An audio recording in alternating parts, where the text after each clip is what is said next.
अस्सलाम वालेकुम नाज़रीन, प्रोग्राम में खुशामदीद। मेरा नाम है आयशा यूसुफ। नाज़रीन, आज के दिन भी कई अहम टॉपिक्स हैं जिनके ऊपर हम बात करेंगे। सबसे पहले जो हमारा टॉपिक होगा वो ट्रांसपेरेंसी इंटरनेशनल की करप्शन परसेप्शन इंडेक्स की जो रिपोर्ट आई है, जिसमें पाकिस्तान 124 से 140वें नंबर पर चला गया है। इसके ऊपर हम बात करेंगे। कल भी हमने इस पर बात की थी, लेकिन आज हमने सोचा कि इस टॉपिक के ऊपर थोड़ी सी हमें और बात करनी चाहिए और कुछ और लोगों का मौक़िफ़ जो है वो भी लेना चाहिए। तो पहला हमारा आज का टॉपिक ये होगा जिसके ऊपर अपोजिशन जो है वो बहुत ज़्यादा तनकीद कर रही है। शहबाज शरीफ साहब ने इस रिपोर्ट को इमरान खान साहब के ख़िलाफ़ या इस हुकूमत के ख़िलाफ़ चार्जशीट करार दे दिया है, जबकि पीपल्स पार्टी के रहनुमाओं की जानिब से भी शदीद तनकीद देखी जा रही है। और उनका ये कहना है कि क्योंकि इमरान खान साहब ये नारा लगा कर आए थे कि वो आकर करप्शन को ख़त्म करेंगे, तो उनको अब घर वापस चले जाना चाहिए इस रिपोर्ट के आने के बाद। ये हमारा पहला टॉपिक होगा। दूसरा आज का हमारा टॉपिक होगा रावी अर्बन डेवलपमेंट प्रोजेक्ट। वो प्रोजेक्ट जो दरियाए रावी के किनारे नया शहर आबाद करने का प्रोजेक्ट था वज़ीर आज़म के विजन के मुताबिक, और उन्होंने आके ये कहा था कि ये बहुत ही इन्वायरमेंट फ्रेंडली होगा। इसके साथ साथ बहुत से लोगों को इसमें नौकरियां मिलेंगी और एक जदीद शहर जो है वो आबाद करने जा रहे थे। लेकिन इसके अंदर अब हुआ यह है कि इस्लामाबाद हाई कोर्ट ने इस मंसूबे को कलअदम करार दे दिया है। तो इसके ऊपर हम बात करेंगे। दूसरा टॉपिक ये होगा। और तीसरा आज का टॉपिक होगा, आज जो सिंध में होता रहा MQM की रैली, जो मुतनाज़े कानून के ख़िलाफ़ एहतजाज किया जा रहा था, बल्दियाती कानून के ख़िलाफ़, उस रैली पे एहतजाज में पुलिस का इस्तेमाल किया गया। सिंध हुकूमत की जानिब से शेलिंग की गई। वहाँ पर जो पुरअमन जो एहतजाजी मुजाहिरीन बैठे हुए थे, लाठियों का इस्तेमाल किया गया और काफ़ी ज़्यादा नुकसान भी हुआ है, काफ़ी लोग ज़ख्मी हुए हैं। तीसरा आज का हमारा टॉपिक ये होगा। हमारे जो गेस्ट हैं उनका मैं तारुफ करवा देती हूँ। आलमगीर खान साहब हमारे साथ होंगे, MNA हैं पाकिस्तान तहरीक इंसाफ के। राना एहसान अफजल खान साहब हमारे साथ मौजूद होंगे, रहनुमा मुस्लिम लीग नून के। बहुत शुक्रिया हमारे मेहमानों का हमें ज्वाइन करने के लिए। सबसे पहले तो आलमगीर खान साहब, मैं आपसे ये बात करना चाहूँगी कि फवाद, ठीक है आलमगीर खान साहब अभी हमारे साथ मौजूद नहीं है। राना एहसान साहब, एहतसाब का अमल कमज़ोर है, तो इसका कसूरवार आप इस हुकूमत को क्यों समझते हैं? क्योंकि कानून की अमलदारी करना या फिर जो कसूरवार है उसको सज़ा देना या अकाउंटेबिलिटी करना ये हुकूमत का काम तो नहीं है, ये तो उन इदारों का काम है जो इस काम के लिए बैठे हुए हैं, एहतसाब करने के लिए, कानून की अमलदारी करवाने के लिए। तो इस रिपोर्ट के आने के बाद आप इस हुकूमत को क्यों तनकीद का निशाना बना रहे हैं? बिस्मिल्लाहिर्रहमानिर्रहीम। ये जो रिपोर्ट है ये बड़ा एक ब्रॉड स्पेक्ट्रम रखती है, जिसके अंदर हुकूमत की गवर्नेंस, उसकी मैनेजमेंट, उसका कंट्रोल, लॉ इन्फोर्समेंट अदारों पे उसके डेवलपमेंट का प्रोजेक्ट करना, उसमें कितने वो ट्रांसपेरेंट हैं, कितने ट्रांसपेरेंट नहीं हैं, किस तरीके से ठेके दिए जाते हैं, नहीं दिए जाते, ये बहुत सारे एस्पेक्ट्स को जो है वो कवर करती है। और इसके अंदर आपका जो है वो 117 से 140 पे आ जाना और हर उस जो एस्पेक्ट जिसको ये कवर करती है उसमें बदतरी आना, ये शो करता है कि करप्शन जो है हुकूमत के जो चीज़ें इन कंट्रोल हैं उसके अंदर भी बड़ी है। और उसके अंदर अगर आप देखा जाए, जिस तरह कोरोना के फंड्स आए उसके अंदर एक शॉर्टफॉल आना और 40 अरब रुपए का शॉर्टफॉल आना, इसी तरह शुगर स्कैंडल आना, उसकी एक्सपोर्ट की इजाज़त देना और फिर एक्सपोर्ट करके एक शॉर्टेज पैदा हो जाना और फिर इंपोर्ट करना, इसी तरह आटे का स्कैंडल, LNG टाइम पे ना प्रोक्योर करना, फर्नेस ऑयल के माफिया को जो है वो सहूलत देना। तो ये वो सारी चीजें हैं जो हुकूमत की गवर्नेंस में आती हैं, उसके कंट्रोल में होती हैं और डायरेक्टली अगर इससे ऐसा तासर जाता है कि मुल्क के अंदर करप्शन है या परसेप्शन लोगों की ऐसी है कि ये किसी एक स्पेसिफिक टोले के लिए या माफियाज के लिए या किसी ग्रुप के लिए पॉलिसी बनी गई है उनको बेनिफिट करने के लिए, तो ये डेफिनेटली वो सारी चीजें हैं जिसके अंदर हुकूमत डायरेक्टली इन्वॉल्व होती है, उसके वुज़रा, उसकी काबीना, उसके मेंबर, फिर आपकी ब्यूरोक्रेसी आती है। और ब्यूरोक्रेसी पे भी देखिए गवर्नमेंट की ओवरसाइट होती है, गवर्नमेंट की रिस्पॉन्सिबिलिटी होती है कि वो ब्यूरोक्रेसी पे भी ओवरसाइट रखे और अगर एडमिनिस्ट्रेटिव कोई लूप होल्स हैं उनका भी जो है वो उनके अंदर बेहतरी लेके आए। तो हर लिहाज से ये जो करप्शन परसेप्शन इंडेक्स है, हुकूमत की डायरेक्ट इन्वॉल्वमेंट इसके अंदर साबित करती है। और देखें, ये तो अब की बात है कि ये डिबेट हुकूमत कर रही है कि ये जी ऐसे नहीं, जब ये ऑपोजिशन में थे तो इसको कोट किया जाता था। तब जो करप्शन परसेप्शन इंडेक्स है वो बिल्कुल ठीक थी। तब ये जो है ट्रांसपेरेंट भी थी, तब ये लीगल भी थी, इसको आप कोर्ट भी कर सकते थे, इसके अंदर जो है वो मैंडेट भी था। लेकिन अब क्योंकि इनकी अपनी चीजें पिन पॉइंट हो रही हैं, इनकी अपनी नाअहलियां जो है वो सामने आ रही हैं, तो अब वो इसको डिस्क्रेडिट करने की जो है वो एक पूरी मुहिम चलाई जा रही है, जो कि मैं नहीं समझता कि अवाम इसको जो है वो बाय करेगी या अवाम इसको तस्लीम करेगी। एक और इल्जाम भी ये लगाते हैं ना राना एहसान साहब, ये हुकूमती रहनुमा कहते हैं आदिल गिलानी साहब जो हैं, जो इस वक्त देख रहे हैं ये ट्रांसपेरेंसी इंटरनेशनल को पाकिस्तान में जो ये प्रोजेक्ट है, उनके बड़े अच्छे ताल्लुकात हैं नवाज शरीफ साहब से। नवाज शरीफ साहब ने उनको सर्बिया में सफ़ीर भी लगाया था, तो उनकी वजह से ये जो रिपोर्ट आई है इस तरह की आई है, ये भी इल्जाम लगाते हैं। देखिए, जो मोहसिन बेग साहब थे, उनके बड़े अच्छे तलकात थे पीटीआई से, लेकिन जब उन्होंने पीटीआई की हकीकत बयान की तो तब उनके खिलाफ भी इन्होंने बातें की। इसी तरह जो अहमद जवाद साहब हैं, वो भी बड़े अच्छे थे और बड़े डिसेंट आदमी थे पीटीआई के, लेकिन जब उन्होंने पोल खोले तो इनकी जो पीटीआई की ब्रिगेड है उसके खिलाफ उन्होंने बातें शुरू कर दी। इसी तरह जियोदीन साहब, एएस बाबर साहब, ये सब लोग जो हैं बड़े अच्छे लोग थे जब तक ये पीटीआई के हक में थे। जब उन्होंने हकायक जाहिर किए तो वो आप उसके खिलाफ एक पूरी कैंपेन शुरू हो गई। ये इस चीजों से आप हर चीज को मिलाइन नहीं कर सकते। जो करप्शन परसेप्शन इंडेक्स है वो कोई लोकल चैप्टर नहीं है इनका, दुनिया भर में it is the most widely coated index जब करप्शन के ऊपर बात होती है। इट इज यानी कि एक अथॉरिटी है दुनिया के अंदर इसकी, और ये उनकी डायरेक्ट उसमें इन्वॉल्वमेंट नहीं है। जो 8 सोर्सेस जिसके ऊपर ये परसेप्शन इंडेक्स बेस करती है वो रिओन्ड दुनिया की सोर्सेज हैं और उसमें वर्ल्ड बैंक भी शामिल है। तो ये खाली ऐसे नहीं है कि उनके अंडर अगर ये है तो वो मैनिपुलेट अपने मुताबिक कर लें। ये इसकी एक क्रेडिबिलिटी है। अच्छा, आलमगीर खान साहब ने भी हमें ज्वाइन कर लिया, उनको भी शामिल गुफ्तगू करते हैं। आलमगीर खान साहब, ये जो रिपोर्ट आई है ट्रांसपेरेंसी इंटरनेशनल की, इसको फवाद चौधरी साहब कहते हैं बड़ी बेसरूपा रिपोर्ट है, और फिर कुछ ऐसे भी इल्ज़ामात सामने आते हैं कि आदिल गिलानी जो इस प्रोजेक्ट को देखते हैं ट्रांसपेरेंसी इंटरनेशनल के पाकिस्तान के, उनके ताल्लुकात जो हैं क्योंकि नवाज शरीफ साहब के साथ बड़े अच्छे हैं, इसलिए रिपोर्ट इस तरह की आई है। इसी तरह की रिपोर्ट्स जब माजी में आती थी, जब इमरान खान साहब अपोजिशन में थे, तब इन रिपोर्ट्स को कोट किया जाता था ये बताने के लिए कि देखें जी ये हुक्मरान कितने करप्ट है। अब ये रिपोर्ट आई है तो इस रिपोर्ट को ही बेसरूपा करार दिया जा रहा है। देखिए, एक तो चीज ये कि इसकी जो टेक्निकल साइड है वो तो फवाद चौधरी साहब की उस पर ग्रिप है और उन्होंने अपना मौक़िफ़ भी वाज़े किया। मैं सिर्फ ये जानता हूँ कि मेरे लीडर की आप इनसे कोई कंपैरिजन ही नहीं है जिनसे आप कंपेयर करते हैं। ये वो लोग हैं जो कन्विक्टेड है, यानी इनको अब किसी रिपोर्ट की जरूरत नहीं है। ये मुल्क से भागे हुए कन्विक्टेड है, अपने मनी ट्रेल नहीं बता सके, बाहर मुल्क में जो जायदादें वो नहीं बता सके। अब इसमें किसी रिपोर्ट की जरूरत है? अब इसमें कोई ढकी छुपी बात ही नहीं रह गई। और फिर जब इनसे सवाल होता तो, और फिर ये अभी जो टीटी स्कैंडल है, तो ये अब रिपोर्ट से बहुत आगे जा चुकी है इनके मामलात। और वेयर एज हमारे लीडर को सादिक और अमीन डिक्लेयर किया यहाँ की कोर्ट्स ने, उसको रिपोर्ट की जरूरत नहीं है, उसको किसी इंडोर्समेंट की जरूरत नहीं है किसी बाहर की एजेंसी की। दुनिया जानती है उसके क्या, वो क्या, उसने आज उसको 4 साल हो गए प्राइम मिनिस्टर बने हुए। बताएं ना क्या एसेट्स बनाए उन्होंने, बताएं क्या अपने ऑफिस से उससे अपनी जात को फायदा पहुंचाया या अपने बच्चों को फायदा पहुंचाया। ये लोग जो 1-1, 2-2 फैक्ट्रियां लेके सियासत में आए थे, आज 20-20, 22-22 फैक्ट्रियां इन लोगों की। ये पहले छोटे लोहार थे और बाद में बड़े इंडस्ट्रियलिस्ट बन गए। तो बहुत फर्क है। प्लीज इनका कोई कंपैरिजन मैं कोई कंपैरिजन नहीं कर रही हूँ सर, लेकिन ये जो रिपोर्ट आई है ना, इसके अंदर अगर हम देखें 2013 से 2018 जब मुस्लिम लीग नून की गवर्नमेंट आई थी, तो उस वक्त 2013 में जो पाकिस्तान का नंबर था 127 था, 14 में 126 हो गया, 15 में 117, फिर 16 में 116 और 2017 में 117 और 18 में 117 ही रहा।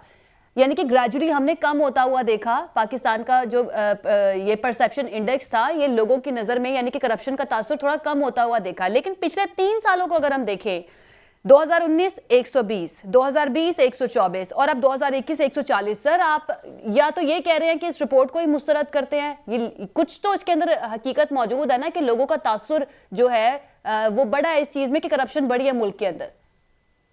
देखिए, मैं फिर से कहूँ कि मैं इसकी टेक्निकल साइड, चूंकि ना मैंने रिपोर्ट स्टडी की है, ना मैंने पिछली स्टडी की थी, तो मैं उसकी टेक्निकल साइड पे बात नहीं कर सकता।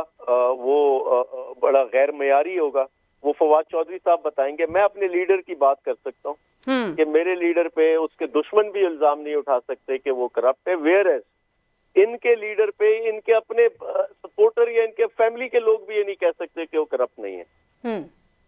सही है। अच्छा आलमगीर खान साहब, एक बात बता दीजिए, वज़ीर आज़म इमरान खान साहब जब ऑपोजिशन में थे या जब कैंपेन चल रही थी 2018 के इलेक्शन से पहले, तो दो चीज़ें बेसिक थी, एहतिसाब और करप्शन ख़त्म करेंगे मुल्क के अंदर आके। एहतिसाब का मामला क्या हुआ? क्या वज़ीर आज़म साहब खुद कहते हैं कि हाँ जी मुल्क में एहतिसाब जिस तरह का होना चाहिए था वैसा होता हुआ नज़र नहीं आ रहा, फिर शहजाद अकबर साहब इस्तीफ़ा दे देते हैं, उसके बाद ये रिपोर्ट आ जाती है। तो सर ये दोनों बयानिए आपके, इसके अंदर ही आपको इतना बड़ा नुकसान अपने बयानिए में होता हुआ नजर नहीं आता? आप नहीं समझते कि ये नाअहली है? देखिए, ये एक फैक्ट जरूर है कि जिस स्पेस पे वजीर आजम एहतिसाब चाहते थे, और इसका बारहा वजीर आजम साहब जिक्र भी कर चुके हैं, उस स्पेस पे नहीं हो सका और ताहाल कोशिश जारी है। लेकिन ये जरूर है कि पहली बार मुल्क की तारीख में बड़ी बड़ी मछलियों पे हाथ डाला गया। ये पहली बार हुआ कि ये लोग जेल के उस पार गए करप्शन चार्जेस पे, और आज भी कोर्ट के रेफरेंसेस पेश कर रहे हैं, पेशियां लगा रहे हैं।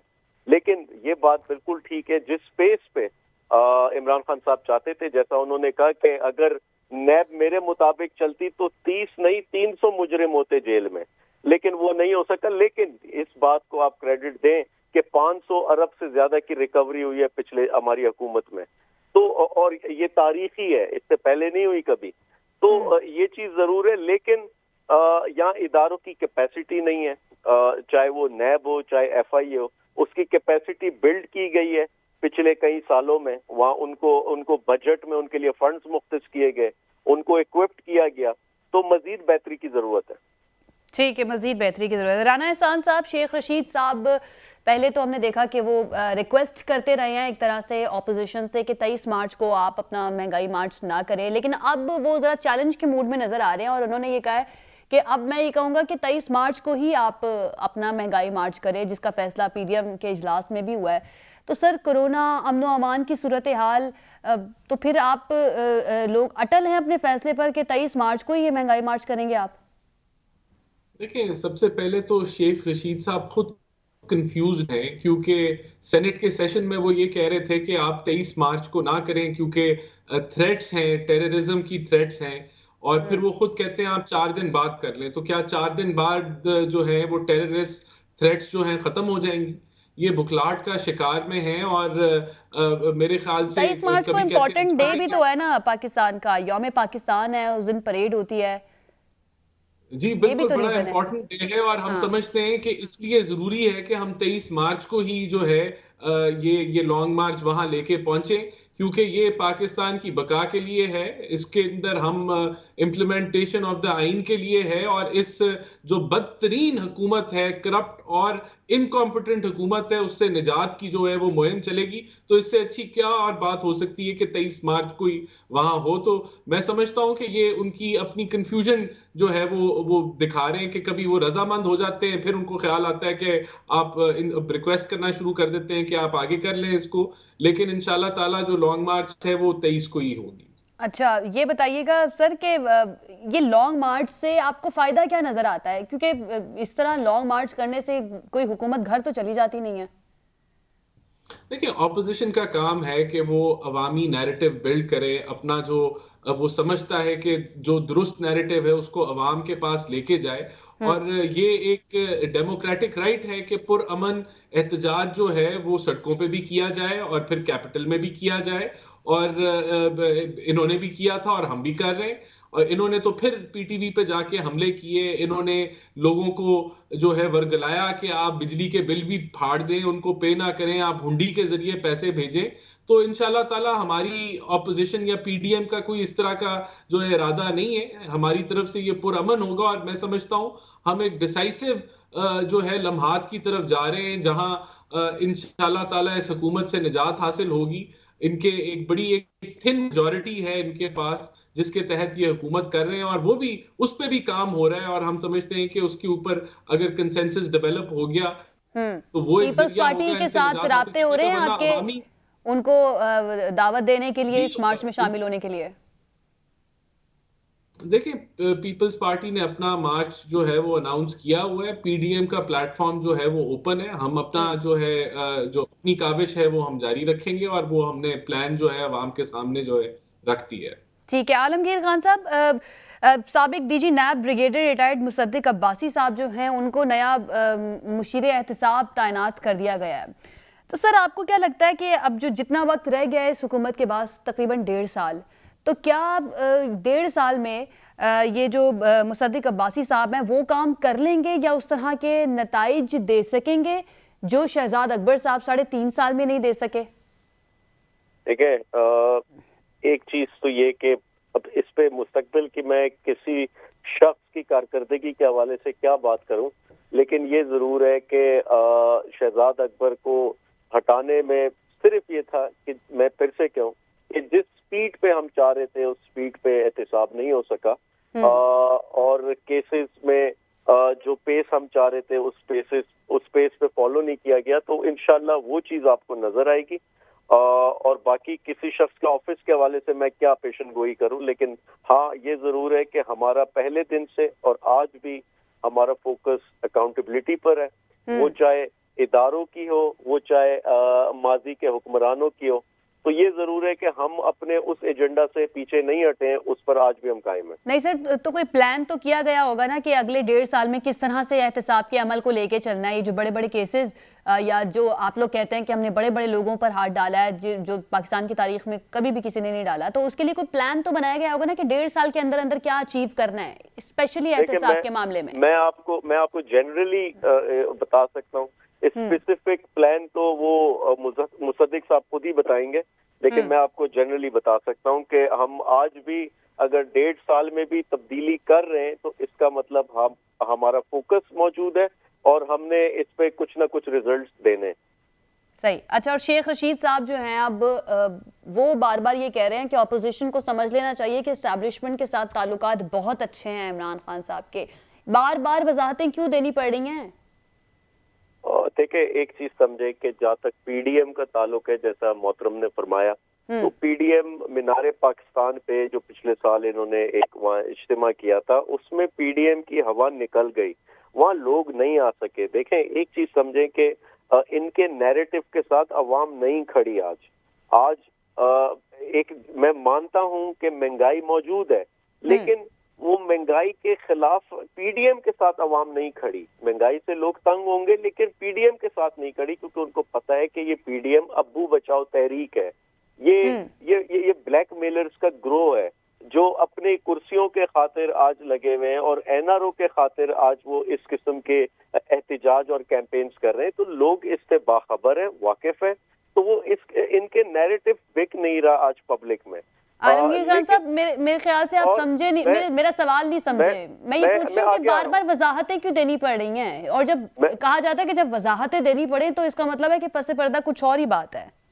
नहीं, ऐसा नहीं है। देखें, इससे पहले सेनेट के जब वोटिंग थी तब भी ये कहा गया, फैट ऑफ विल में जब वोटिंग थी तब भी ये बात की गई, जब ये नैब के कवानीन बनाने थे तब भी ये कहा गया। लेकिन अल्हम्दुलिल्लाह हर बार इमरान खान साहब अक्सरियत पर आए और इन लोगों की इस बात को कि वो एस्टेब्लिशमेंट ने ये कर दिया वो कर दिया, इमरान खान साहब ने पहले दिन ये कहा कि अगर आप ईमानदार हो, अगर आप कोई 2 नंबरी ना कर रहे हो तो आप किसी से ब्लैकमेल हो ही नहीं सकते। आपको किसी के कंधे की या किसी की डिक्टेशन की जरूरत ही नहीं होती। और फिर आपका कोई इदारा अगर फौज भी है, फौज इसी बुनियाद पे आपकी इज्जत करती है। आपकी इज्जत इस बुनियाद पे करती है कि बंदा ईमानदार है जो इस मुल्क को लीड कर रहा है। तो आपको जरूरत ही नहीं पड़ती किसी से अपने मामलात बेहतर करने के कि अपनी कुर्सी बचा सके। तो यही चीज पहले दिन से वजीर आजम साहब ने कही और इस पर कायम है। ठीक है राना एहसान साहब, महंगाई है, गवर्नेंस इश्यूज हैं, मौशी जो प्रॉब्लम्स हैं वो भी हमारे सामने है, लेकिन उसके बावजूद ये ऑपोजिशन जो पहले मुत्तहिद थी उसके बाद अब एक पार्टी निकल गई, अब पीडीएम के अंदर चंद जमातें जो मौजूद हैं, लेकिन मजमूई तौर पर कोई हुकूमत को टफ टाइम आप लोग नहीं दे सके। आप क्या समझते हैं ऑपोजिशन की कामयाबी क्या है अभी तक? देखिए, सबसे पहले तो मैं ये जो इमरान खान की जो क्रेडिबिलिटी या उनकी ईमानदारी की बात करते हैं, मेरे ख्याल से अब इनको नहीं करनी चाहिए, खास तौर पे जब फॉरेन फंडिंग केस के जो हकायक हैं अवाम के सामने आ गए हैं कि किस तरीके से दर्जनों अकाउंट्स को छुपाया गया, फिर मुलाजमीन के अकाउंट्स इस्तेमाल किए गए, ये फलूदे वाला और बाकियों का इल्जाम बाकियों पे लगाते थे। इनकी तो रिपोर्ट जारी हो गई। इसी तरह करोड़ों रुपए आए और वो इलीगल ममनुआ फंडिंग के जरिए आए और फिर कहाँ इस्तेमाल हुए, तो वो इनकी ये कहानी फिर जिस तरह बनी गाला को इन्होंने रेगुलराइज कराया, पूरी पूरी कौम ने देखा कि किस तरह का यहाँ टावर्स गिराए जा रहे हैं और यहाँ अपनी जमीनों को रेगुलराइज करा रहे हैं। इसी तरह जो मोहसिन बेग साहब ने और जस्टिस वजीउद्दीन साहब ने जो बात की कि यहाँ इनका किचन किस तरह चलाया जाता था, लाखों रुपए जो है वो इनके फंड पीछे वो एटीएम्स बैठे हुए थे जो वो चलाते थे, ये ईमानदारी के पैसे। और फिर मोहसिन बेग साहब ने इसकी तस्दीक की, तो ये ईमानदारी का लेक्चर और फिर ये जो करप्शन परसेप्शन इंडेक्स अभी आ गई है, ये तो साबित हो गया, इंटरनेशनल अदारे ने बता दिया कि ये करप्ट तरीन हुकूमत है। तो ये इसकी बात ना करें। जहां तक आपके सवाल की बात है, ये ऑपोजिशन ने कुछ अभी डेंट की, तो ऑपोजिशन ने अभी केपीके की लोकल बॉडीज के अंदर बड़ा अच्छा खासा इनको डेंट जो है वो लगाया है और बताया है कि अवाम की राय किधर खड़ी है। उससे पहले जितने ज़िमनी इलेक्शंस हैं वही एक इलेक्शन होता है कि जो अवामी राय का जो है वो सही उसी को आप अपनी कामयाबी सही ठीक है। मुझे यहाँ पे अपनी है ये सेगमेंट का वक्त हमारे पास खत्म हो गया। हमारे मेहमानों का बहुत शुक्रिया हमें ज्वाइन करने के लिए। एक ब्रेक के बाद हसन खावर साहब तर्जुमान पंजाब हुकूमत हमें ज्वाइन करेंगे और रावी अर्बन डेवलपमेंट प्रोजेक्ट जिसको लाहौर हाई कोर्ट ने कलअदम करार दे दिया है उसके बारे में उनसे बात करेंगे। एक ब्रेक के बाद स्टे विद अस। जी नाज़रीन, ब्रेक के बाद खुशामदीद। इस हिस्से में हम बात करेंगे रावी अर्बन डेवलपमेंट प्रोजेक्ट की। दरियाए रावी के किनारे नया शहर आबाद करने का यह मंसूबा वज़ीर आज़म इमरान खान के विजन के मुताबिक इस मंसूबे को शुरू किया जाना था और उनका ये कहना था कि इस मंसूबे से ना सिर्फ बड़ी तादाद में जॉब्स पैदा होंगी बल्कि ये मंसूबा जो है ये इन्वायरमेंट फ्रेंडली भी होगा और बड़ा जदीद किस्म का ये मंसूबा होगा, नया शहर आबाद किया जाएगा। लेकिन आज की खबर ये है कि लाहौर हाई कोर्ट ने इस मंसूबे को कलअदम करार दे दिया है और ये कहा गया है कि मास्टर प्लान नहीं बनाया गया और ये गैर कानूनी है, गैर आइनी है। जो लैंड एक्वायर करने का जो प्रोसेस होता है उसके लिए प्रॉपर प्रोसीजर को नहीं अपनाया गया। इसके ऊपर ज़रा हम बात कर लेते हैं कि कानूनी तकाज़ों को क्यों मद्देनज़र नहीं रखा गया। तर्जुमान पंजाब हुकूमत हसन खावर साहब हमारे साथ मौजूद हैं। सर बहुत शुक्रिया ज्वाइन करने के लिए। सबसे पहले सर ये मंसूबा बड़ा ही वज़ीर आज़म इमरान खान साहब इसको हम देखते थे आके इसके बारे में बात करते थे और कहते थे कि ये मंसूबा जो है बड़ा ज़बरदस्त होगा, बड़ी जॉब्स आएंगी, लेकिन सर आइनी और कानूनी तकाज़े इनको मद्देनज़र नहीं रखा गया, इसकी क्या वजह है? देखिए, एक तो मैं आपको बिल्कुल ये बताऊं कि ये एक इनकलाबी मंसूबा है, ट्रांसफॉर्मेशनल मंसूबा है और पूरे पंजाब में और ख़ुसूसन लाहौर के आसपास जो अर्बन स्प्रॉल हुई पिछली कई दिहाइयों में, ये उसको मिटिगेट करने का, उसका मुकाबला करने का एक तरीका है कि एक ऑर्गेनाइज सिटी बनाया जाए जहाँ पे एनवायरनमेंट के तमाम पहलुओं का ख्याल रखा जाए। और इसके प्लान के अंदर 3 बैराजेस हैं, 8 वाटर ट्रीटमेंट प्लांट्स हैं, 7 जंगलात हैं। तो ये वर्टिकल ग्रोथ के लिए ये एक जो है मंसूबा दिया गया है। अब आते हैं आपके सवाल की तरफ। तो मैंने वो शॉर्ट ऑर्डर पढ़ा है हाई कोर्ट का। हाई कोर्ट ने मंसूबे को कलअदम नहीं करार दिया, लेकिन उन्होंने अपने फैसले में जो कानून है रूडा का उसकी कुछ शिकों को कलअदम करार दिया है। अब आता है आपका सवाल कि हमने कानूनी और आईनी तकाज़ों को क्यों नहीं पूरा किया। तो मैं आपको यकीन दिलाता हूँ कि हमने ये कानून साजी की थी और कानून के ऐन मुताबिक ये काम हुआ था। उसी कानून की अब कुछ शिकें जो हैं वो अदालत ये समझती है कि वो सही नहीं है और वो आइन से मुतसादिम है, इसीलिए उन्होंने उन शिकों को कल अदम किया है। लेकिन हम अपने कानून के हक के अंदर रहते रहते सुप्रीम कोर्ट जाएंगे, इस फैसले के खिलाफ अपील करेंगे और अपना केस प्रेजेंट करेंगे। लेकिन ये जो फैसला है इसका इतलाक सिर्फ कानून की चंद शिकों के ऊपर होता है। ठीक है, चंद शिकों की बात है, लेकिन सर मास्टर प्लान की भी बात की गई है ना कि इसका मास्टर प्लान मौजूद नहीं था। कोई भी स्कीम बनानी हो, कोई इस तरह का प्रोजेक्ट शुरू करना हो तो उसके लिए पहले मास्टर प्लान बनाया जाता है। तो इस बुनियाद पर ही जो है, चले आप कह रहे हैं कि कुछ शिकों को कलअदम करार दिया है, तो मास्टर प्लान क्या बना हुआ था या नहीं था? जी बना हुआ था। देखिए मैं आपको बता रहा हूँ ना कि इसके अंदर 3 बैराजेस हैं, 8 ट्रीटमेंट प्लांट्स हैं, तो ये सारी बातें जो हैं वो प्लान से ही आई हैं। 2016 में एक लैंड यूज़ प्लान था, उसको फिर मज़ीद डिटेल्स उसमें ऐड की गई। अदालत ने वो, अदालत की नज़र में वो नाकाफ़ी था, और मैं आपको फिर ये कहूँगा कि अदालत के जो अहकामात हैं हमारे लिए काबिल एहतराम है। लेकिन बहरहाल हमारा प्लान मौजूद था, अदालत ने उसको मास्टर प्लान तस्लीम नहीं किया, और यही मौक़िफ़ लेके ज़ाहिर है कि हम सुप्रीम कोर्ट में जाएंगे। लेकिन मैं आपको यकीन दिलाता हूँ कि अभी तक जो भी काम हुआ है वो बड़ी कॉम्प्रिहेंसिव प्लानिंग के बाद हुआ है, और इसका तमाम प्लान जो है वो मौजूद है। ठीक है। अच्छा हसन साहब, जिन शिकों की आप बात कर रहे हैं उन शिकों के बारे में बता दीजिए, कौन सी शिकों को कलअदम करार दिया है लाहौर हाई कोर्ट ने? जी देखिए, उसमें एक तो 2-3 बुनियादी चीज़ें हैं। एक, उसके अंदर जो लैंड एक्वायर करने का तरीका है उस हवाले से जो शिकें हैं उनको कलअदम करार दिया गया है, और साथ हुकूमत को ये हिदायत भी किया है कि जो 1894 का कानून है उसके अंदर भी कुछ तब्दीली लाई जाए। और दूसरा, लोकल गवर्नमेंट के हवाले से उन्होंने कोर्ट ने ये फैसला दिया है कि ये एक स्पेशलाइज्ड स्ट्रक्चर है और ये शायद लोकल गवर्नमेंट लॉ से मुतसादिम होगा, तो इसलिए इसको कलअदम दे। तो ये 2 शिकें बुनियादी तौर पे, छोटी मोटी चीज़ें और हैं, पर बुनियादी तौर पर ये 2 चीज़ें हैं। लेकिन ये नहीं कहा लाहौर हाई कोर्ट ने कि जो फंड्स लिए हैं पंजाब हुकूमत से रूडा अथॉरिटी ने, वो फौरी तौर पे 2 महीनों के अंदर वापस करें उन फंड्स को? जी, ये बिल्कुल उस ऑर्डर का पार्ट है, लेकिन आपने कानून के हवाले से क्योंकि सवाल किया था तो मैं आपको वो बता रहा था। और ये जो अमेंडमेंट ऑर्डिनेंस था, जो रूडा का ओरिजिनल एक्ट है उसके अंदर नहीं थे ये कुछ जो मैंने आपको शिकें बताई हैं, लेकिन ये जो बाद में अमेंडमेंट ऑर्डिनेंस आया ये उसके अंदर कुछ शिकें थी जिनके बारे में अदालत के ये ठीक, लेकिन जो ओरिजिनल कानून है और बाकी की तमाम शिकें हैं वो स्टैंड करती भी हैं, और जो चीज़ इस फैसले के दायरा कार में नहीं आएगी उस पर ज़ाहिर है कि काम भी जारी रहेगा। ठीक है। अच्छा हसन साहब, आपके नज़र में ये जिन शिकों को कलअदम करार दिया गया है या जिसकी बेस पे अब आप इस पर अपील करने का इरादा रखते हैं, आपकी नज़र में कौन जिम्मेदार है इन कोताहियों का, या जो पॉइंट आउट किया है लाहौर हाई कोर्ट ने कि यहाँ गलती है या इन शिकों को कलअदम करार दिया गया है, तो आपकी नज़र में कौन जिम्मेदार है? नहीं, देखिए अदालत ने बिल्कुल ये नहीं कहा, मैंने तो डिटेल ऑर्डर तो अभी आया नहीं, उसमें अदालत ने ये नहीं कहा कोई कोताही हुई है। देखिए, कानून बनाना हुकूमत का हक है, और कानून की जो इंटरप्रिटेशन है वो अदालतें करती हैं। ये तो हमारे मुल्क का सिस्टम है, ये दस्तूर है, कोई इसमें मसला नहीं। हम लोगों ने कानून साजी की है, अदालत के ख्याल में वो कानून आइन के साथ मुतसादिम है, अदालत ने ये फैसला दिया है। अगर हम उस बात से नहीं एग्री करेंगे तो हम अपना लीगल केस जो है वो लेके अब जा रहे हैं, सुप्रीम कोर्ट में इस फैसले के खिलाफ अपील करेंगे, लेकिन इसमें कोताही वाला कोई एलिमेंट नहीं है। लेकिन सर, कानून से मुतसादिम करार देना, ये इटसेल्फ आपको नहीं लगता कि इस मंसूबे को कलअदम करार देने के मुतरादिफ है, या इस प्रोजेक्ट को कलअदम करार देने के मुतरादिफ है? और फिर ये भी बात करना कि 2 महीने के अंदर जो फंड्स लिए गए हैं पंजाब हुकूमत से वो वापस कर दिए जाएं, ये ब्लो बैक तो है?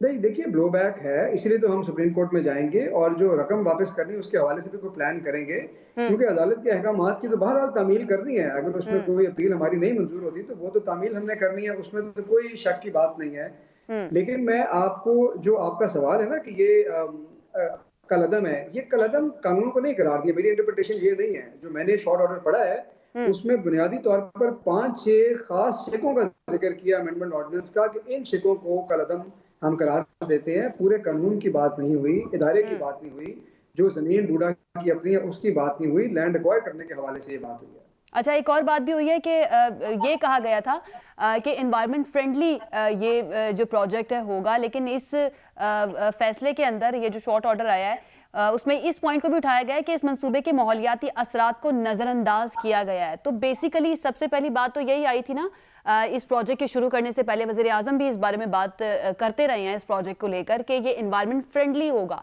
जबकि अदालत के अंदर जब ये बात हुई है तो उसमें कहा गया है कि माहौलियाती असरात को नज़रअंदाज किया गया है। नहीं, मैं आपको फिर क्लैरिफाई कर दूं। देखिए, इस मुल्क में अगर कोई क्लाइमेट का और एनवायरनमेंट का एजेंडा किसी ने जिंदा किया है ना, तो उसका नाम इमरान खान है, और यही इमरान खान साहब का विजन है। और पाकिस्तान तहरीक इंसाफ की हुकूमत खा वफाक में हो या पंजाब में हो, कोई ऐसा काम नहीं कर सकती जिसके एनवायरनमेंट में बुरे असरात हों। I want to make it very very clear, हम लोगों ने इस प्रोजेक्ट की एनवायरमेंटल इम्पैक्ट असेसमेंट कराई है, अदालत ये कह रही है कि आपने जिस प्रोसेस के तहत कराई है एनवायरनमेंट डिपार्टमेंट के, वहाँ पर कोई रेगुलेशंस एक्सपायर हुए हुए थे, उन रेगुलेशंस को नाफिज होना चाहिए। कोई प्रोसीजरल एक लैब्स है एनवायरनमेंट डिपार्टमेंट में, ये कानून साजी में होता है, लेकिन वो तमाम EIS के लिए एप्लीकेबल होगा। अगेन मैं लॉयर नहीं, पर मेरी अंडरस्टैंडिंग ये है, लेकिन मैं आपको फिर ये यकीन दिलाता हूँ कि ये एनवायरनमेंट फ्रेंडली प्रोजेक्ट है, बल्कि ये लाहौर के एनवायरनमेंट को प्रोटेक्ट करने के लिए है, ताकि आपके रिवर को रिस्टोर करें, आपका जो वाटर टेबल है उसको इंक्रीज किया जाए, आपके पानी को स्टोर किया जाए, आपके जंगलात को प्रिजर्व किया जाए और वर्टिकल ग्रोथ की इन जाए, सब ताकि जो पॉइंट्स को मद्देनजर रखा गया था, इन सब पॉइंट्स को मद्देनजर रखा गया था। जी, मैं उसी के प्लान की आपको बात बता रहा हूँ, रूडा के प्लान की बात बता रहा हूँ। बिल्कुल यही है सब कुछ प्लान। लेकिन सर अगर सब कुछ इतना परफेक्ट था तो फिर अदालत ने कुछ शिकों को कलअदम क्यों करार दे दिया फिर? देखिए, मैं आपको बता रहा हूँ ना कि अदालत ने जिन शिकों को कलअदम करार दिया है, अदालत मोहतरम है, अदालत के ख्याल में वो लोकल गवर्नमेंट, मेरे कहने का मतलब है कि सर कि कहीं तो कमियां कोताहियां थी जिसकी वजह से अदालत की जानिब से इस तरह का फैसला किया है। बहरहाल जब भी अब डेफिनेटली ये प्रोजेक्ट जो है ये लेट हो जाएगा, जब आप इसको सुप्रीम कोर्ट में भी लेके जाएंगे अपील के लिए, लेकिन जब कोई प्रोजेक्ट लेट होता है तो उसकी कॉस्ट में भी इजाफा हो जाता है। स्टिल कोताही तो हुई है, कोई ना कोई तो जिम्मेदार होगा अगर कॉस्ट भी इसकी बढ़ती है तो अगर सुप्रीम कोर्ट हमारे हक में फैसला कर दे तो फिर आप क्या कहेंगे? तो बहुत अच्छी बात हो जाएगी सर, लेकिन स्टिल कॉस्ट तो फिर भी बढ़ेगी ना, इन चीजों की वजह से बढ़ेगी कि लाहौर हाई कोर्ट ने प्रोजेक्ट के अंदर जो कोताहियां थी उनको पॉइंट आउट किया, इनसे बचा जा सकता था। आयशा, आपको ये समझा रहा हूँ, मैं आपको ये समझा रहा हूँ कि ये किसी भी पार्टी का अदालत में जाना हक है, अदालत के फैसले ज़ाहिर नाफिजुल अमल होते हैं, हमारा हक है अपील में जाना, और हम जो डिलेज होंगे, अगर हमें हमारा मौक़िफ़ तस्लीम करती है सुप्रीम कोर्ट, तो हमारी कोशिश होगी कि जो डिलेज हुए हैं हम उनको बहुत स्पीडली कवर करें और लॉस्ट टाइम को रिकवर करें, यही हमारी कोशिश होगी। ठीक है सर, बहुत शुक्रिया अपना वक्त देने के लिए। हसन खावर साहब, तर्जुमान पंजाब हुकूमत, हमारे साथ मौजूद थे और ये जो आया है लाहौर हाई कोर्ट का, उसके बारे में हमसे बात कर रहे थे। इसी पर बात कर लेते हैं, हमारे कानून और एनवायरमेंटलिस्ट फहद मलिक साहब हमारे साथ मौजूद हैं। बेसिकली उस ग्रुप का हिस्सा भी ये हैं जिन्होंने ये केस जीता है लाहौर हाई कोर्ट में, जो इस मामले को लेकर गए थे। फहद मलिक साहब, बहुत शुक्रिया हमें ज्वाइन करने के लिए। सर, सबसे पहले तो आपके एतराज़ात क्या थे बुनियादी तौर पर इस मंसूबे से? देखें, मेरे क्लाइंट्स कुछ फार्मर्स थे उस एरिया के, काश्तकार, जिनको लैंड एक्विजिशन के नोटिसेस सर्व किए गए थे कि आपका लैंड हुकूमत इस प्रोजेक्ट के लिए एक्वायर करना चाहती है।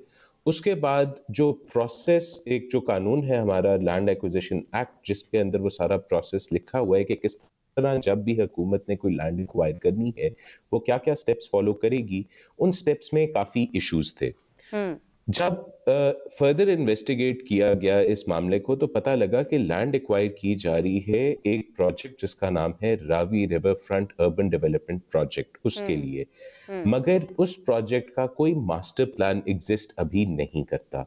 तो एक सवाल उठा कि इतने आप हजारों एकड़ जमीन एक्वायर करने जा रहे हैं इस फर्स्ट लेग में, इस लैंड एक्विजिशन में, जिसमें ये मेरे वाले काश्तकार आते थे, इसमें 4000 एकड़ लैंड एक्वायर की जा रही थी। तो सवाल उठा कि अगर कोई मास्टर प्लान नहीं है, अगर ये नहीं पता कि इस लैंड के साथ करना क्या है, तो फिर ये लैंड अभी एक्वायर किस तरह किया जा सकता है। इसी के साथ एक और एतराज ये उठाया गया कि जी, जब तक एक माहौलियाती असेसमेंट नहीं हो जाती, जिसको हम एनवायरमेंट इम्पैक्ट असेसमेंट कहते हैं, तब तक हमें ये नहीं पता लग सकता कि एक प्रोजेक्ट क्या एनवायरमेंटली फ्रेंडली है या नहीं, और अगर नहीं भी है तो क्या उसके जो मनफी असरात हैं एनवायरमेंट के ऊपर, उनको कर्टेल किया जा सकता है कि नहीं। ये सब कुछ उस EIA प्लान के अंदर एग्जिस्ट करता है। वो प्लान सबमिट होता है एनवायरमेंटल प्रोटेक्शन एजेंसी पंजाब को, और एनवायरमेंटल प्रोटेक्शन एजेंसी उसके ऊपर एक पब्लिक हियरिंग करती है। पब्लिक हियरिंग के बाद इतराज़ात सुन के फैसला करती है। अगर एक प्रोजेक्ट का कोई मास्टर प्लान नहीं एग्जिस्ट करता, अगर एक प्रोजेक्ट के ऊपर कोई माहौलियाती असेसमेंट अभी तक नहीं हुई, तो किस तरह हो सकता है कि आप 4000 एकड़ जमीन, जो कि even by the governments own admission कोई 300 लोग, 300 खानदान हैं जिनके पास वो 4000 एकड़ जमीन है, आप उन 300 खानदानों से जमीन लेके उनको बेघर किस तरह कर सकते हैं। ये जरूर इसमें ज़हन में रखिएगा कि जितने भी इफेक्टीज थे इस लैंड एक्विजिशन प्रोसेस के, उनमें से ज्यादातर लोग काश्तकार ही हैं। ना सिर्फ ये कि उनकी रिहाइश उस जमीन पे है, बल्कि उनका जरिया माश भी वही है। उनके बच्चे उधर करीबी स्कूलों में जाते हैं, उनकी एक पूरी लाइवलीहुड वहां से attached है। तो कैसे हो सकता है कि आप फात साहब, आप ये 300 कह रहे हैं कि फंड इसका मास्टर प्लान मौजूद नहीं था, और अभी तक जितना मैंने जी। ये पढ़ा है लाहौर हाई कोर्ट का फैसला, उसमें भी जी। यही है कि मास्टर प्लान ना होने की बुनियाद पर गैर आईनी करार दिया गया। लेकिन अभी हसन खावर साहब हमारे साथ मौजूद थे, वो कहते हैं कि मास्टर प्लान मौजूद था, हमारा सारा काम जो है जो पहले हमने करना था वो हो चुका था, लेकिन हम फिर भी एहतराम करते हैं, अदालत ने कलअदम करार नहीं दिया इस प्रोजेक्ट को, बल्कि कुछ शिकें हैं रूडा एक्ट की, उनको आइन से मुतसादिम करार दिया है। आप माहिर कानून भी हैं और अब उन्होंने ये भी फैसला किया है कि वो सुप्रीम कोर्ट जा रहे हैं, तो आपकी नज़र में क्या वाकई में ऐसा ही है कि कुछ शिकों को कलअदम करार दिया गया है इस बुनियाद पर कि ये आइन से मुतसादिम है, या वाकई में पूरे प्रोजेक्ट को कलअदम करार दे दिया है? देखें, मैं अब सियासी बयानों पे तो कुछ नहीं कह सकता। एक तरह से हसन खावर साहब की बात ठीक है कि अभी तक जो शॉर्ट ऑर्डर हमारे सामने है, शॉर्ट ऑर्डर भी नहीं कहना चाहिए, हमारे पास कंक्लूजन्स हैं अभी कोर्ट की हमारे सामने, क्योंकि ऑर्डर अभी तक आया नहीं है। उसमें Ravi river front urban development project का नाम लेके तो उसको करारदम नहीं करार दिया गया, लेकिन जो सारा प्रोसेस इनिशिएट किया गया था इस प्रोजेक्ट को इम्प्लीमेंट करने के लिए, उस सारे प्रोसेस को कलअदम करार दे दिया गया है। तो इस सिचुएशन में प्रोजेक्ट का ये कहना कि प्रोजेक्ट सरवाइव कर जाता है, ये मेरा ख्याल में थोड़ा डिसइंजेन्युअस होगा to the order of the court, क्योंकि कोर्ट ने अपने ऑर्डर में बड़ा क्लियरली कहा है कि मास्टर प्लान एक फाउंडेशनल डॉक्यूमेंट होता है किसी भी किस्म की डेवलपमेंट का, और कोई भी अगर आपने स्कीम इंप्लीमेंट करनी होती है तो वो आप उस मास्टर प्लान के तहत करते हैं। लेकिन Ravi urban development authority act 2020 के तहत कोई मास्टर प्लान कभी बनाया ही नहीं गया। अगर कोई मास्टर प्लान ही कभी नहीं बना तो कोई प्रोजेक्ट किस तरह फिर कहा जा सकता है कि एग्जिस्ट करता है या सरवाइव करता है? एक और चीज बड़ी इंपॉर्टेंट है, प्लान के तहत ही तो प्रोजेक्ट होगा। इसको जब अनाउंस किया गया था ये रावी अर्बन प्रोजेक्ट को, तो ये कहा गया था कि ये दुनिया भर का सबसे ज्यादा एनवायरनमेंट फ्रेंडली प्रोजेक्ट होगा, लेकिन जो लाहौर हाई कोर्ट का अभी तक के जो निकात सामने आए हैं फैसले के, उसमें कहा गया है कि जो इसके माहौलियाती असरात हैं उनको भी नज़रअंदाज किया गया है, यानी कि इस चीज़ को भी मद्देनज़र नहीं रखा गया कि एनवायरनमेंट फ्रेंडली होगा या नहीं होगा। अच्छा, इसमें मैं थोड़ी सी वजाहत करना चाहूँगा। जी। जब ये मुकदमा अदालत के सामने दायर हुआ और रावी अर्बन डेवलपमेंट अथॉरिटी और हुकूमत पंजाब की तरफ से जवाब फाइल किया गया, तो उसमें कहा गया कि जी 2012 में हमने LDA ने एक कंसल्टेंट इंगेज किया था माइनहार्ट नामी, और उस कंसल्टेंट ने 2014 में एक स्टडी सबमिट की थी कि यहाँ पे एक एनवायरमेंटली फ्रेंडली सिटी बन सकती है। वो स्टडी ही हमारा मास्टर प्लान है, जबकि उस स्टडी को कभी भी एक कानूनी प्रोसेस के तहत मास्टर प्लान में कन्वर्ट नहीं किया गया था। सही। अब उस स्टडी के बारे में हमने जो एक दो बातें अदालत के सामने हाईलाइट की थी, वो ये थी कि जी ये स्टडी जिसकी बेसिस के ऊपर ये सारा काम करना चाह रहे हैं, ये उस जमाने में बनाई गई थी जब लाहौर में स्मॉग का इशू अभी एग्जिस्ट नहीं करता था। लाहौर में 2014 से 2021 तक बहुत ज्यादा तब्दीलियां आ चुकी हैं लाहौर शहर की कॉम्पोजिशन में, उसकी माहौलियाती हालात में। तो ये एक 2014 की स्टडी को बेसिस बना के आज कहना कि कोई प्रोजेक्ट एनवायरमेंटली फ्रेंडली होगा, ये बात इमेच्योर और प्रीमेच्योर है। जब तक कोई इंडिपेंडेंट कंसल्टेंट इसकी एनवायरमेंटल एनालिसिस नहीं करता, तब तक ये कहा ही नहीं जा सकता कि ये प्रोजेक्ट एनवायरमेंटली फ्रेंडली है। शायद ये भी ना कहा जा सकता हो कि एनवायरमेंटली फ्रेंडली नहीं है, लेकिन उसके लिए एक रिपोर्ट जरूरी है। अब उसमें क्या होता है कि ये जो रिपोर्ट बनवाते हैं रावी अर्बन डेवलपमेंट अथॉरिटी वाले, ये एक ऐसे कंसल्टेंट से बनवाते हैं जो कि एनवायरमेंटल प्रोटेक्शन अथॉरिटी जिसको रिकग्नाइज ही नहीं करती। तो एक ऐसे कंसल्टेंट से रिपोर्ट बनवाना और कह देना कि जी देखें हमने रिपोर्ट बनवा ली और माहौल पे असरात नहीं होंगे, ये बात इररिलेवेंट है, क्योंकि ये आपने एक ऐसे बंदे से रिपोर्ट बनाई है जिसको कानून रिकग्नाइज ही नहीं करता। और अगर मैं उस रिपोर्ट के अंदर भी पढ़ना शुरू करूं तो उस रिपोर्ट के अंदर माहौल के ऊपर बेशतर मनफी असरात के बारे में जिक्र किया गया और कहा गया कि ये इरिवर्सिबल होंगे। एक अगर एग्रीकल्चरल ये बेल्ट पूरी प्रोजेक्ट खत्म बनता कर है दी तो, जाएगी लाहौर। अगर ये प्रोजेक्ट जी बनता है तो ओके जी, सही। उसमें अच्छा उनकी सर अपनी लास्ट मालियाती लास्ट रिपोर्ट में क्वेश्चन, ये लिखा हुआ है। ठीक है, जी लास्ट क्वेश्चन मैं आपसे करना चाहूंगी। अब हुकूमत ने फैसला किया है कि सुप्रीम कोर्ट में लेके जाएंगे, अपील करेंगे, तो वहां पर भी आप पैरवी करेंगे इस केस की? अगर सुप्रीम कोर्ट ने इजाजत दी तो बिल्कुल, इरादा तो पूरा है। मेरे जो क्लाइंट्स हैं वो तो आज भी तैयार हैं इस मुकदमे ठीक। को डिफेंड करने के लिए, और हम वकला भी आज भी तैयार हैं। बहुत शुक्रिया। आफाद मलिक साहब हमारे साथ मौजूद थे। उनके एतराज़ात जो हैं वो आपने सुने कि वो क्या कह रहे थे और किन इश्यूज़ को बेस बनाकर वो इस मामले को अदालत में लेके गए थे। यहाँ पर एक ब्रेक लेते हैं, ब्रेक से वापस आएंगे तो कुछ दीगर इश्यूज़ पे बात करेंगे। Stay with us. जी नाज़रीन, ब्रेक के बाद खुशामदीद। प्रोग्राम के इस हिस्से में हम बात कर लेते हैं सिंध में सियासत की सूरत हाल से मुतालिक। बल्दियाती कानून जो है उसके खिलाफ अपोजिशन जमातों का एहतजाज जारी है। जमात इस्लामी ने पिछले कई रोज़ से धरना दिया हुआ था, तकरीबन 27 रोज़ तक उनका धरना जारी रहा, जिसके बाद अब ये कुछ खबरें आ रही हैं कि उनके साथ मुज़ाकरात किए जा रहे हैं और मामले को पुरअमन तरीके से हल करने की कोशिश की जा रही है ताकि धरना ख़त्म हो सके। दूसरी तरफ MQM की जानिब से भी जो है एक एहतजाजी मार्च किया गया, लेकिन उस मार्च को ख़त्म करने के लिए पुलिस को बुलाया गया और पुलिस ने आके वहाँ पर लाठी चार्ज किया। आपसे कुछ देर पहले हम देख भी रहे थे, खालिद मकबूल सिद्दीकी साहब ने मीडिया से गुफ्तगू की और उन्होंने कहा कि यहाँ पर लाठी चार्ज किया गया है और बड़े बुरे तरीके से औरतों और बच्चों को भी निशाना बनाया गया है। हुआ क्या, ये हम जानने की कोशिश करते हैं। हमारे नुमाइंदे कराची से राशिद सिद्दीक हमारे साथ मौजूद हैं। राशिद, जमात इस्लामी ने भी काफ़ी दिनों से धरना दिया हुआ था इस मुतनाज़े बल्दियाती कानून के ख़िलाफ़। उसको हमने देखा कि पुरअमन तरीके से हल करने की कोशिश की गई, लेकिन MQM और उनके एहतजाजी मार्च पर लाठी चार्ज किया गया। इसकी क्या आपको वजह नज़र आती है? आयशा, इसकी सबसे बड़ी वजह मुझे जो नजर आती है वो सियासी वजह नजर आती है। यकीनन बल्दियाती इंतखाबात सर पर है। पीपल्स पार्टी को भी बल्दियाती इंतखाबात के हवाले से जो उसका वोट बैंक है उसको जो है वो कायल करना है। इसी तरह MQM को अपने वोट बैंक को कायल करना है। तो दोनों जमातें माजी में जिस तरह एक दूसरे के खिलाफ इलेक्शन के मौके पर ही सफ़े आरा नजर आई, तो आज भी लगता है यही कि इलेक्शन के हवाले से ही तमाम तर चीजें जो है वो की गई हैं, क्योंकि जिस तरीके से पुलिस ने इस मामले को हैंडल किया वो समझ से बिल्कुल बालातर है। क्योंकि MQM की जानिब से इस जो अपना प्लान किया गया था उसकी भी खिलाफ वर्जी की गई, क्योंकि MQM ने शाहराह फैसल से कराची प्रेस क्लब तक अपना एहतजाज रैली निकालकर वहां रिकॉर्ड करवाना था और एक प्लान ये था कि शायद वो 2 से 3 दिन तक कराची प्रेस क्लब पर अपना एहतजाज रिकॉर्ड करवाएंगे वहां धरना देकर। लेकिन अचानक जैसे ही मेट्रोपोल पर जो एक कट आता है, जो अगर हम मेट्रोपोल से आए सीधे हाथ की तरफ मुड़ेंगे तो कराची प्रेस क्लब की तरफ जाएंगे और बिल्कुल सीधा जाएंगे तो वहां पहुंचेंगे PIDC चौक और वहां से 250 कदम के फासले पर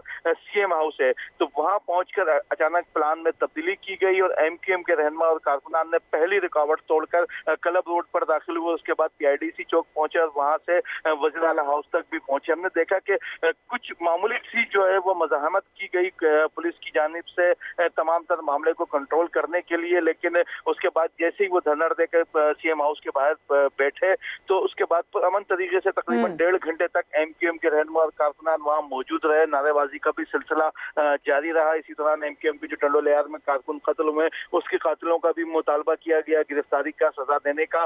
फिर अचानक तकरीबन 5:55 पर यह इत्तला MQM की जानिब से जारी की गई कि कमिश्नर कराची MQM के जो कन्वीनर हैं डॉक्टर खालिद मकबूल सिद्दीकी और वफाकी वजीर IT अमीनुल हक से मुज़ाकरात के लिए यहाँ पहुंच रहे हैं और तमाम तर सूरत हाल से उनको आगाह किया जाएगा। उसके बाद वो वज़ीर आला हाउस या पाकिस्तान पीपल्स पार्टी की क़यादत से राब्ता करके उनका जवाब MQM को पहुंचाएंगे और जब तक ये धरना जारी रहेगा।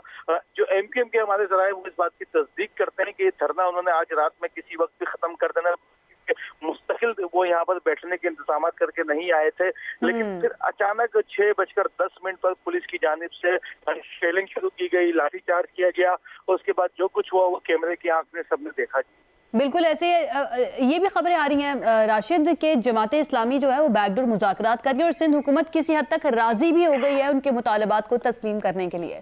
तो इस बारे में क्या इत्तलात है आपके पास?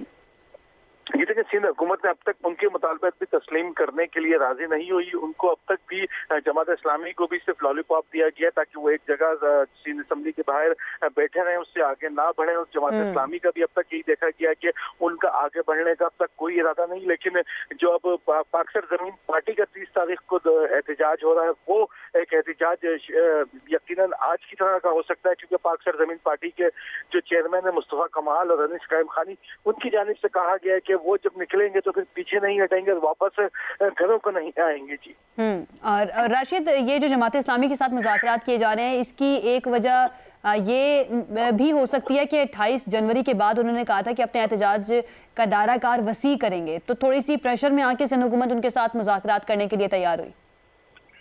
हाँ जी, देखिए, जमात इस्लामी का जहाँ तक ताल्लुक है तो उनसे मुज़ाकरात के 2 दौर किए गए। पाकिस्तान पीपल्स पार्टी की जानिब से नासिर शाह ने मुज़ाकरात को लीड किया था, लेकिन किसी भी किस्म की कोई डेडलाइन नहीं दी गई किसी भी जानिब से कि वो मामला को किस तरह हल करेंगे। जमात इस्लामी उनके मुतालबात मानेगी या पाकिस्तान पीपल्स पार्टी उनके मुतालबात मानेगी। लेकिन जो बलदियाती कानून है, तो तमाम तर जो जमातें हैं, उसमें PTI हो या MKM हो या जमात इस्लामी हो या फिर पाकिस्तान जमीन पार्टी हो, वो किसी एक दो शिफ्ट को खत्म करने का मुतालबा नहीं कर रही। वो पूरा बलदियाती कानून को तब्दील करने का उनका मुतालबा है। और ये मुतालबा यकीनन अगर तस्लीम कर लिया जाता है तो पाकिस्तान पीपल्स पार्टी के लिए बड़ा मुश्किल होगा कि वो बलदियाती पीपल्स पार्टी किसी मूड में नजर नहीं आ रही है ये उनका मुतालबा तस्लीम करने के। बहुत शुक्रिया, राशिद सिद्दीक हमारे साथ मौजूद थे। और जो सिंध का बलदियाती कानून है, मुतनाज़ बलदियाती कानून उसको कहना चाहिए, उसके खिलाफ तमाम अपोजिशन जमातें इस वक्त सरापा एहतजाज हैं। इसका मुजाहरा आज आपने देखा भी,